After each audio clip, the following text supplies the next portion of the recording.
So now on to our next speaker, a man who I am very pleased to bring to the stage. He has been the CEO of Sierra Railroad Company for 30 years, leading its freight, passenger, and real estate divisions to significant environmental achievements, including the development of America's first hybrid hydrogen locomotives. That's really exciting. I think we should all clap for that. We need hydrogen trains.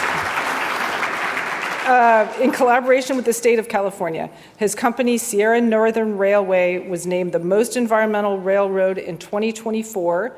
Additionally, as CEO at Sierra Energy, he collaborates with public agencies, academia, and industry on environmental and regulatory issues, among many other achievements. So please welcome Mike Hart to the stage. Thank you all very much. I said I'm Mike Hart. I am going to give one pathway to a hydrogen future, or as I call it, 29 slides in 9 minutes. Go. And so what we've got right here is we're talking about our path to a green hydrogen pathway for California. There are various problems facing California. I'm going to cut to the end. We're the solution. But the various problems that we're facing is around locomotive emissions. California Air Resource Board is certainly trying, but they're not going very well and unlikely to stay on track. There's a general recognition that battery-powered locomotives are not going to happen. On the hydrogen transportation concerns, we have a problem as a state that moving hydrogen by truck, by various means, has a variety of challenges. There's also the need to construct 800 facilities across the state at a minimum if we're going to be serious about distributing hydrogen. On waste removal and emissions, significant problems with sewage sludge. What are you going to do with PFAS? Real problem. These all tie together. It gets there. Also, per NASA, any benefits that we're getting from emission savings are lost due to the enormous amount of methane emissions, which are 86 times worse than CO2 coming from the landfills of California. There's an absolute dearth of renewable hydrogen across the state. There's a lot of demand, but it's disaggregated. Finally, lack of hydrogen fueling infrastructure. There's nowhere to fuel hydrogen-heavy vehicles. And expensive high-pressure fueling solutions are challenging. See, this is where it comes to us. We're the solution. And so what we're looking for here is how do we address those areas? One, hydrogen locomotives. With our Sierra Northern division, we have our first hydrogen fuel cell hybrid locomotive 2 miles from here over in West Sacramento. I was going to bring it out front, but didn't work out the way those trucks did. On hydrogen production, we have our Sierra Energy Company, which over the last 20 years has developed a gasification technology that can take any form of waste and turn it to renewable hydrogen with zero emissions and zero waste product left over afterwards. Green transportation, we have a solution as far as delivering all of the hydrogen needs for California by rail as opposed to by truck. And from a distribution perspective as well, this can be done very efficiently by rail. Little background on our companies. Sierra Northern Railroad, very kindly been pointed out. We are voted America's most environmental railroad, and we have the lowest emission fleet in America here in California. We do agricultural, industrial transportation throughout the state. We moved 14,000 carloads of freight over the last year through our Sierra Northern division.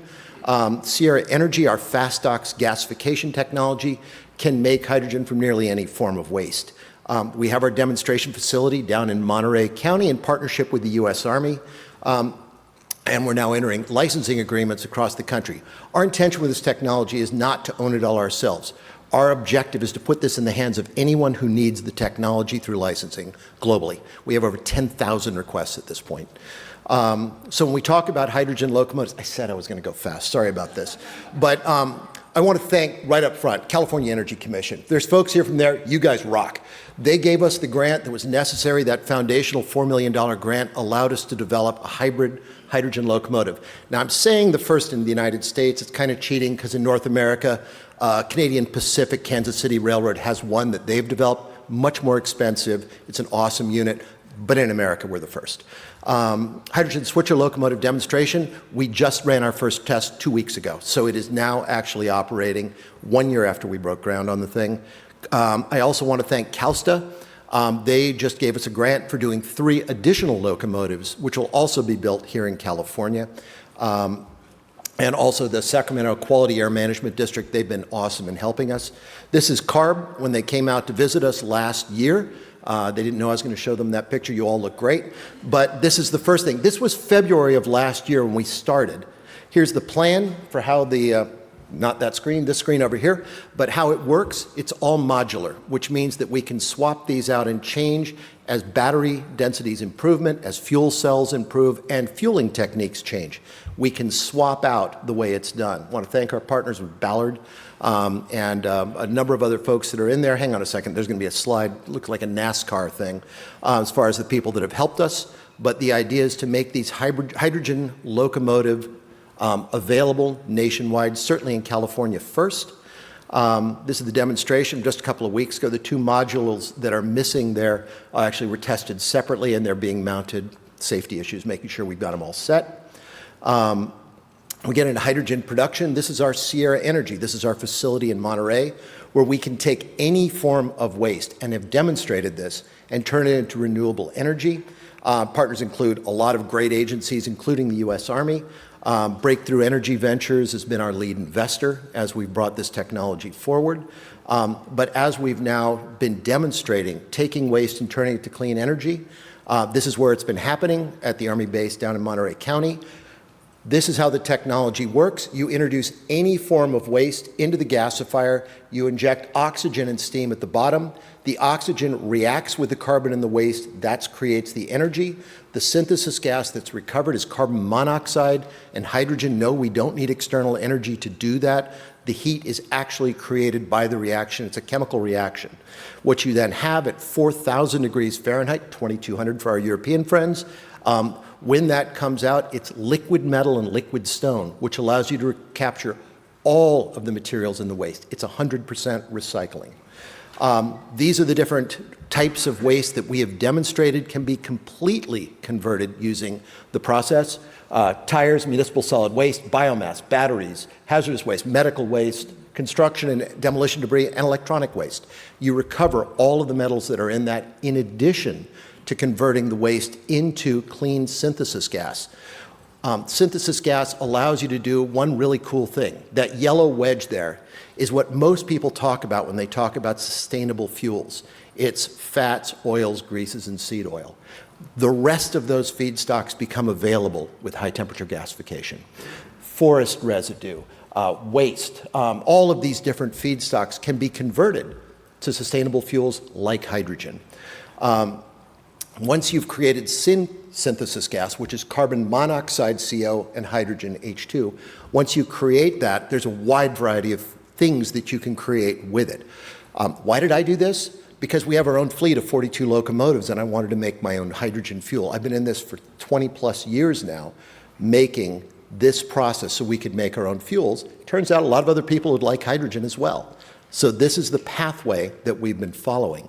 When you talk about CI scores, we have a negative 228 score with carbon capture and sequestration, which is available on one of our railroads.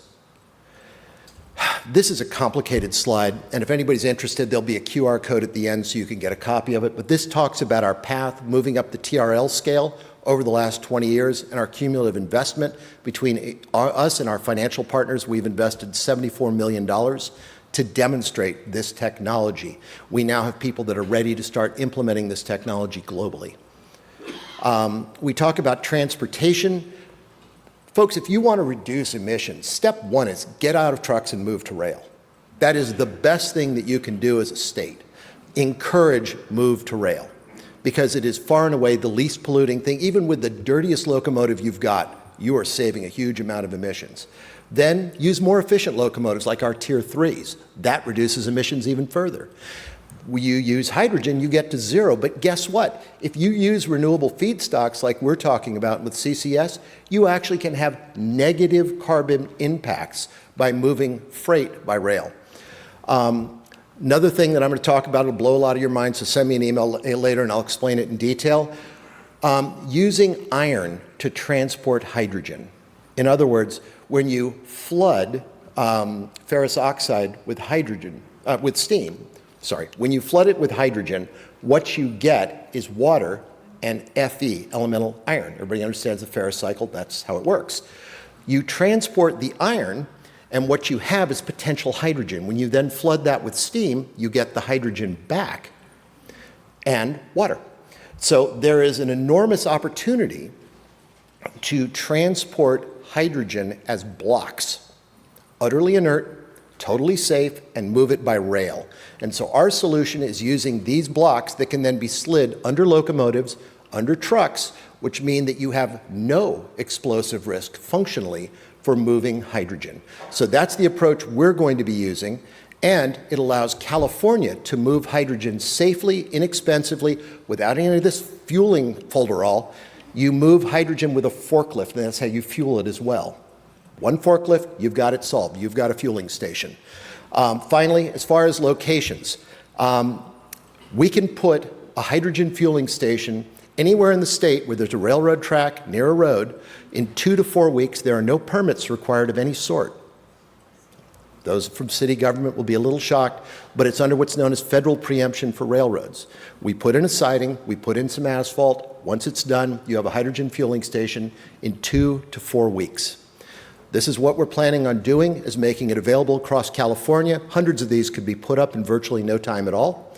The conclusion is that with this, you can have zero-emission locomotives, hydrogen production from waste or of any other feedstock, including various biomasses, transportation by rail as opposed by truck, and distribution on railroad properties throughout the state of California, all for the low price of $50 million. That's the remaining amount. We've already invested or brought in about $100 million. The last $50 million is left, which builds a California-based manufacturing facility for building gasifiers and hydrogen locomotives, as well as a fueling facility for making that hydrogen for those vehicles, and a study with our various partners around the hydrogen bricks that I talked about, and development of a 40,000 kilogram a day gasification facility to deliver that hydrogen to those facilities across the state, and the expansion plan developed in conjunction with our partners about the appropriate locations for those fueling stations across the state. This QR code is what I suggested. I'm not going to have an opportunity to answer questions here, but obviously grab me later if you have any questions. And if you just send a message there, I'll answer all the questions. More realistically, an engineer will answer you. So thank you all very much. I appreciate your time today. Thank you.